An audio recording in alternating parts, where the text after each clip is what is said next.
What's up, everybody, and welcome back to another video from Pink Tourmaline. In this video, we are once again returning to David Icke, another incredible interview that I found. And there's one, it's a very long interview, and you guys can check it out in its entirety, of course, if you'd like. It's a really cool video. It's called the Epstein Network and Their Astral Overlords.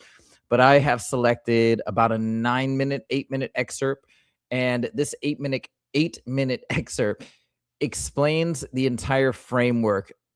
And there are still questions remaining, and I've made a list of those questions, and we're going to go through them after the video. But it's one straight shot of talking about the system for the most part that he posits exists, that essentially is the explanation for a lot of the horrible stuff that seems to keep happening on repeat on this planet. And also the why. Why is it there? What is the benefit, or what is the purpose of having the entire world seemingly to have these particular power structures that always leave people in positions of negative situations and feeling despair and feeling sadness and feeling anxiety. It's a very, very interesting discussion. And when I say interview, it's more of a soliloquy, because David Icke basically just spits fire this entire time, just speaks. It's really an uninterrupted stream of statements for this entire period. So without further ado, I'm going to play the video. I may stop occasionally if something comes in my mind of like, okay, I want to ask this question later, I want to keep this in my mind. I may do that, but hopefully we're going to mostly roll through this thing and you guys can just sit back and listen, and then we'll go through my remaining questions at the very end. But this is a heck of a interview, if we want to call it, or speech, if you want to call it, if you're trying to get your head around David Icke's theory of how all of this stuff fits together. And just last thing I'll say, the reason why David Icke popped back onto my radar in the first place is because he's been talking about these networks of untoward people at the very tops that were involved in all this garbage that is being released now in the Epstein files. He's talking about it decades ago when people literally thought he was completely insane. Like, what are you talking about? And now, decades later, he's being vindicated. Like, who would have thought that you would have had this network of, you know what's at the very top of the upper echelons of our society, all seeming to have this weird connection? Like, we could not have imagined this. And this is me, somebody saying this that's been around for a while, been around in the 80s and the 90s, and literally thought this, because I heard of David Icke before, but I thought, man, his theories are so out there, and that's why I'm coming back full circle to him, because he's really been vindicated in a lot of ways. So let's get into it without further ado. In the same space that we are experiencing are other dimensions of reality. And there's one very close to this one, but outside of visible light, called the astral frequency. And that's where the origin of human control is coming from. Now, to again grasp why, we have to realize that to this non-human force, this astral dimension force, humans are a source of energetic sustenance. Every time we think, every time we feel emotion, we are generating a frequency. This is well known in mainstream science. We're generating energy. We can't see it because it's outside of visible light, but we can feel it. You know, we talk about good vibes, bad vibes, all horrible vibes. That's because we're feeling the frequencies, but we're not seeing the frequencies. They're outside visible light. And those frequencies are actually an astral phenomenon. Every time we feel emotion and we think in various ways, we are putting this energy, this frequency into that astral dimension. Now, by their very nature, and demonic is a very good term, by their very nature, this demonic force in this astral dimension is in a low frequency state. It's in a higher frequency state than we are, because this human realm is so unbelievably energetically dense. It's unbelievable. So super quick question that I have to follow back up at a later video at some point. But when he says demonic, I wonder, does he mean demonic in the strict sense of, hey, there are angels and there are demons, like that typical dichotomy that we talk about in Christianity? Or does he say demonic because what they're doing is so negative and hurts us so badly? That's just a question that I want to throw out there that hopefully I'll get an answer to at some point in the future. But they are in themselves a low vibrational state. And therefore, if they're going to absorb human energy, it has to be within the band of frequency that they're operating on. And it turns out that frequency band relates to what you might call low vibrational human emotion and thought. In other words, the emotions of fear, of anxiety, of depression, of hatred, of regret, of resentment, of conflict, of war, all these things generate or trigger people to generate these low vibrational frequencies. So first of all, there is no benefit whatsoever in this astral force of entities, which are talked about throughout human history, to have a human world that is based on love, on joy, on peace, on harmony, on balance. None, because that's not the frequency they absorb.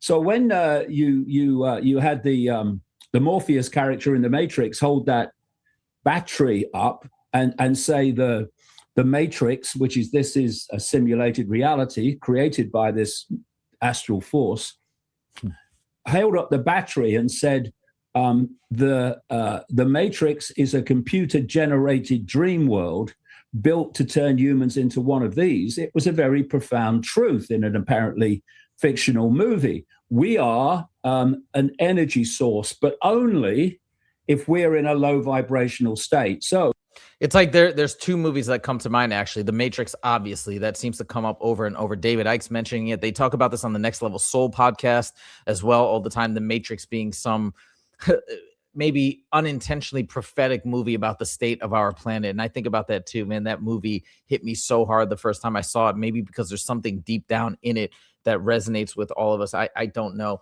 But the other movie that comes to mind too, when he talks about this negative frequency and this negative energy feeding off of depression, anxiety, fear, hatred, anger, whatever, it reminds me of Star Wars to some extent. So it's just an observation, the dark side of the Force. And I wonder if that's somehow related somewhat to this whole framework and our collective subconscious, like picking up on the fact that, you know what I mean? I have no idea. I'm just letting you know he's mentioning the Matrix. It's also making me think of Star Wars, whatever that means. I'm not sure. You have this astral force, these entities, these demonic entities, and they have in service to them within the human reality this global cult of secret societies, which are fiercely compartmentalized, so most people in them haven't got a clue what's really going on. It's the inner core I'm talking about. And the role of this global cult is to generate events and happenings in the human realm that are going to trigger in human response to these events, though that low vibrational energy.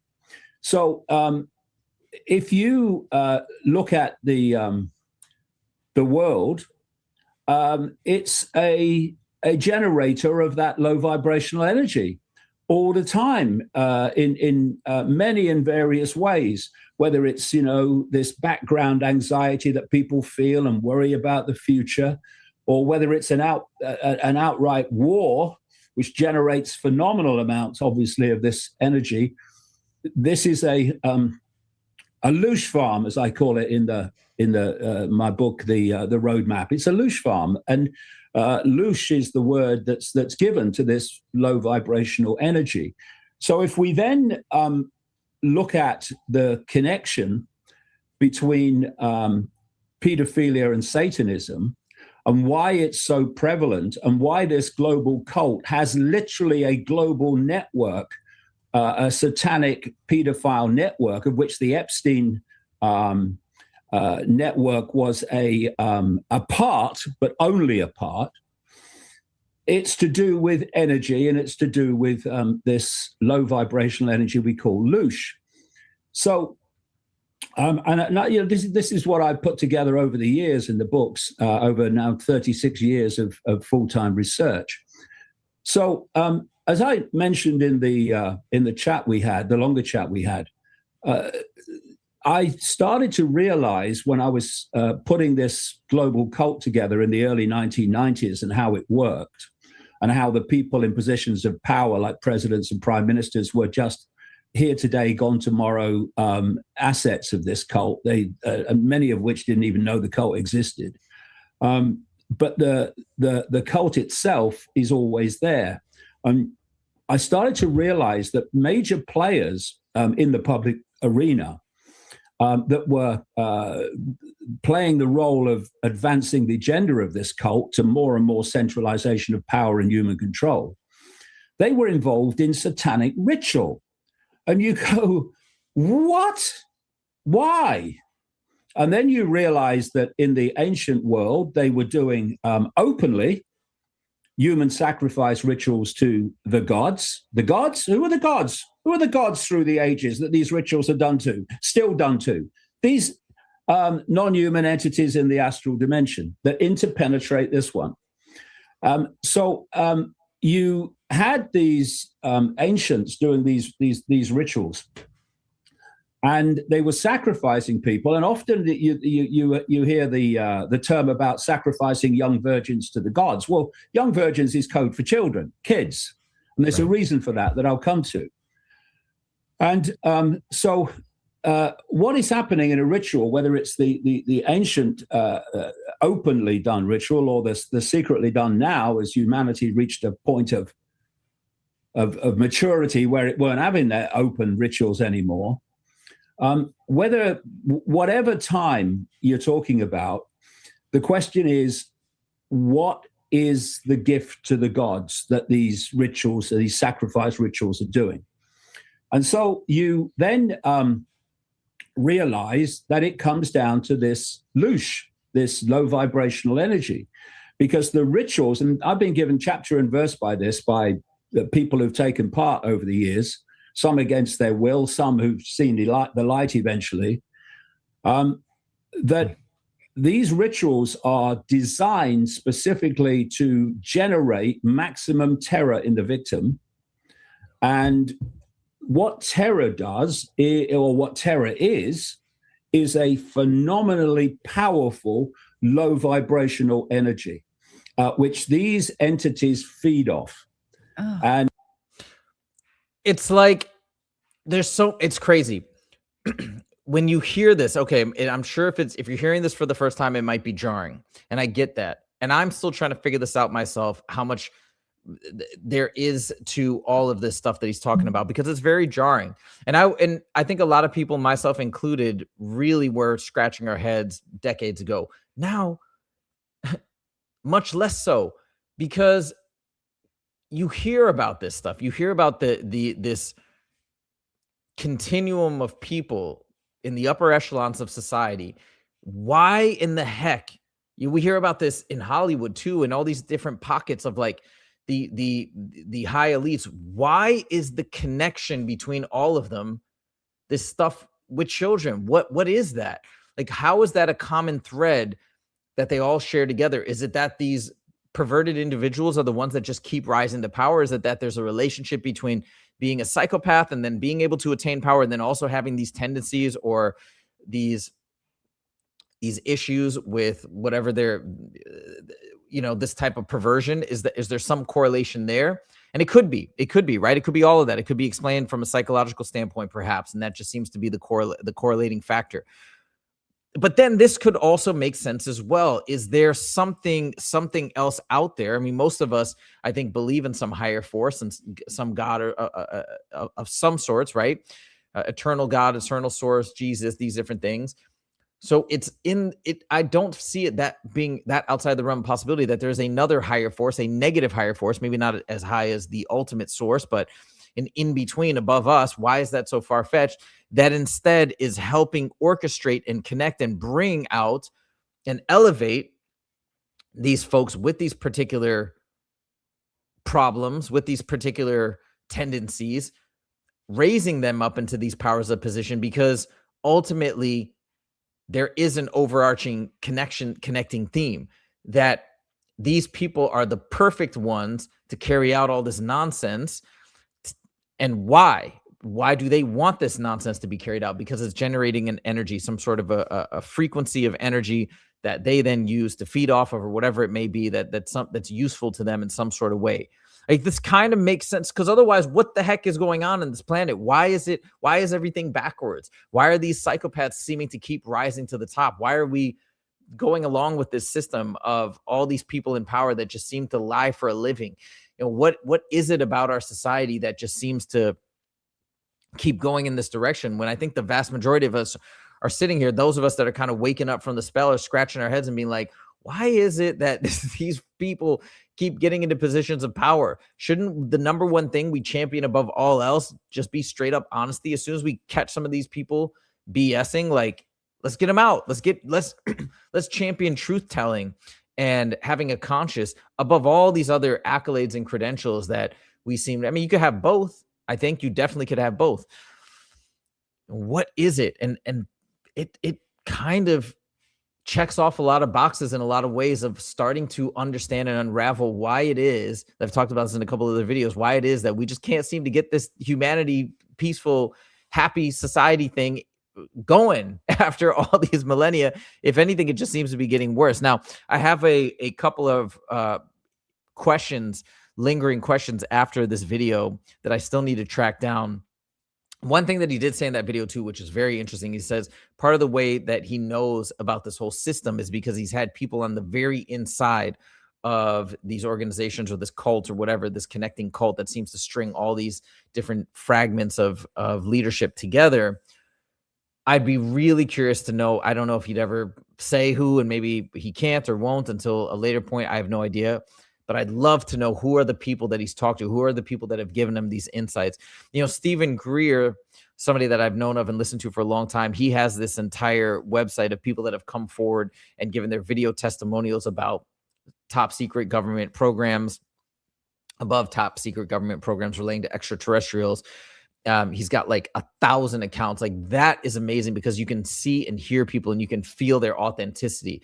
And that was so powerful to me. I wonder if David Icke has anything like that or will produce anything like that. Although this feels like, if it's true, it's at such a high level of, if you're really going into the heart of this organization, if it indeed does exist exactly the way that David Icke is saying, I think the stakes would be so high in terms of any of these people coming forward. They'd probably be immediately nixed, and there would probably be major repercussions for that person's entire family, I would imagine. I don't know if he's even able to do that.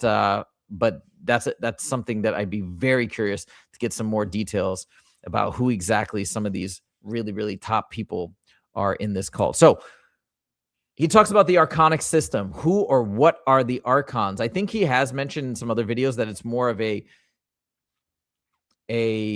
non-material entities, or intradimensional or interdimensional entities that we can't exactly experience with our five senses. Maybe via some astral projections we could, but yeah, I would be very curious to know what exactly are the Archons. David Icke used to talk about the reptilians. Is that who they are? Are they something else? And I think also in the Monroe Institute, Bob Monroe described these crocodiles. That's what David Icke said. They described these crocodiles during these astral projections and remote viewings. So they see them constantly. Is that who these quote unquote Archons are? And then the other next question is, did they construct, when he talks about the Archonic system, or they're kind of managing this whole system, is he talking just about Earth when he talks about the simulation? Or is he saying the entire material universe, this entire density and realm, is this what they built everything, right? Did they build the entire material simulation and all of the planets they are in? And do they manage the entire system? Or have they just commandeered Earth? And do they just have a system around Earth? I don't know. Maybe that question has been answered. If you guys know the answer to that, please let me know in the comments. Curious to know that. He also says that these entities, although in a low vibration, are higher density than us. But what about when we are released from our physical bodies, when our consciousness strays from physical body, whether it's during an astral projection or at the moment of death? Are they then also at a higher vibration when we're in pure consciousness? Because I don't know. Well, I actually have no idea. I just couldn't believe it. I would imagine that if we are all kind of sparks of the divine and sparks of the source, like we probably would be in a very high vibrational state, but maybe we're put in this low vibrational state only when in the physical body. I don't know. Again, open-ended question. Love to know if anybody's got an answer to this.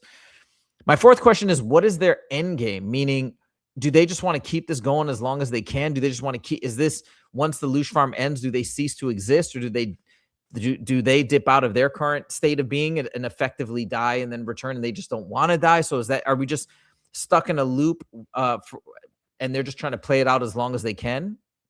Or is there an actual target? Is there something they're trying to achieve by getting enough of this source of energy or whatever? Then do they get to a new level, and then are we stuck in this game for, what? I just don't know. I guess the only analogy would be just like we have food farms and dairy farms and vegetable farms and all this stuff. Eventually we cease to exist in this material world by virtue of the way our bodies are designed. So we just kind of keep it going as best we can until our bodies just naturally shut down. So maybe it's something similar for them, but maybe their bodies don't shut down. Maybe they have different DNA where they can kind of be sustained indefinitely until this source of food ends. So that's just another question of mine. And maybe that answer's out there, but something that I'd like to know. And then my other question is, will there be any retribution for those compliant in the scheme? So when I say compliant, I mean the people that he's talking about in the cult or in the Epstein network, or all these folks that if this is indeed going on and they're sort of playing a big game of chess on this planet just for the purpose of inflicting the most amount of pain and generating the most amount of loosh. I know David Icke has talked negatively about this idea of karma, saying that that's a bit of a trick to stay on the wheel of samsara indefinitely, but we're not really learning anything. We're not really trying to right the wrongs of past lives or past existences or anything like that. So my question is, if there is no karmic debt, karmic retribution of any sorts, then for the people that have been commandeered by this archonic system and are compliant in it and are doing all these things, these negative things, is there some sort of retribution that they will receive? Obviously, I don't believe in a eternal torment. I've talked about many times why that doesn't, and believe's not really the right word, but like I can't accept that logically as an actual thing, because eternal for things done on a finite timeline makes no sense. I could see something along the lines of, hey, if you've done this for the equivalent of 1,000 years, you would have 1,000 years of consequences to right those wrongs, something like that, some sort of a balancing system. That would make sense to me, but not eternal. But anyways, yeah, that's my question. Is there some sort of a retribution for these entities that have done all these wrongs? And what does that look like? Where is that? Does that exist in the astral plane or in a higher plane? Or, what is that all about? Open-ended questions, a lot of questions. It's like the deeper I go into all of this information and material, the more and more questions I have. Wild stuff. It's just so wild too, that I just still can't get over a lot of these things that he'd been saying back in the day that are now coming to fruition. I've seen some people laugh in the comments or poke fun at me for even acknowledging some of David Icke's theories or some of the things he's talked about. They said, oh, right off the bat, you lost me because you're talking about this guy and some of his theories are wild. Okay, yeah, they are wild.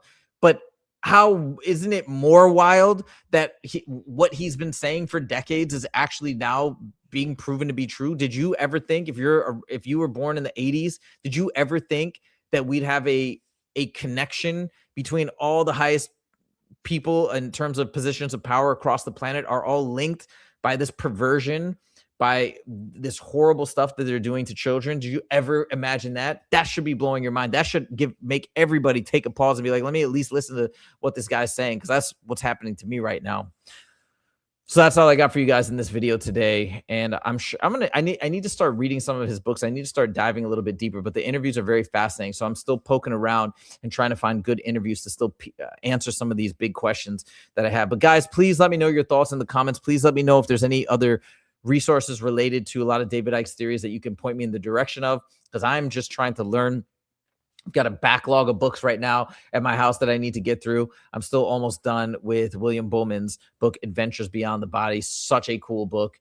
And I will do some more videos about that as well. Once I finish that, I've selected a ton of excerpts that I want to go through and read to you guys. But yeah, please help me along in this journey, because I am merely a learner. I am not an expert. I've said this many times. I am trying to learn and understand along with you guys. So any assistance on that end would be greatly appreciated. That's all I got. Thank you guys so much for joining. We'll see you in the next video. Take it easy.